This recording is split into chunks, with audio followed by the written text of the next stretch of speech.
করার জন্য বদনাম বা কুচ্চা রচনা করেন, আপনি তার বিরুদ্ধে গীবত করলেন। বলে হুজুর গীবত করলে লাভটা কি হবে? জাবির ইবনে আব্দুল্লাহ রাদিয়াল্লাহু তাআলা আনহু থেকে হাদিস খানা বর্ণিত, আমার নবী বলেছে, রে বড়পাড়ার মানুষ, আমার ভাই, আমার বাবারা, যুবক ভাইরা, মা বোনেরা, সবাইকে ডেকে ডেকে বলছি, আমার নবী বলেছে, জাবির ইবনে আব্দুল্লাহ রাদিয়াল্লাহু তাআলা আনহু থেকে হাদিস খানা বর্ণিত, আমার নবী সাহাবায়ে কেরামদেরকে নিয়ে বন্ধুয়ে অবস্থান করতেছেন, হঠাৎ করে এত বেশি দুর্গন্ধ বের হয়ে আসলো, যেই দুর্গন্ধ বন্ধ নাকে লাগলে সহ্য করার মতো না।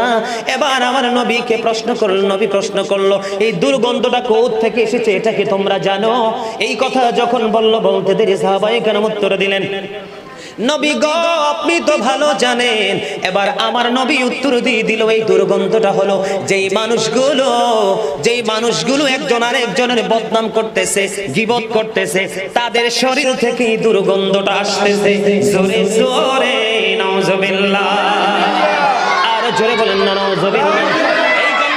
বন্ধু সাবধান হতে হবে বন্ধু, কারো বদনাম করা যাবে না, কারো গীবত করা যাবে না, কাউকে ছোট করার জন্য বানিয়ে বানিয়ে কাল্পনিক কথা বলে কারো ইজ্জতের চাদর ধরে টান দেওয়া যাবে না, কারণ টান দিলে অন্যের ক্ষতি হবে না, ক্ষতি শুধু আপনারই হবে।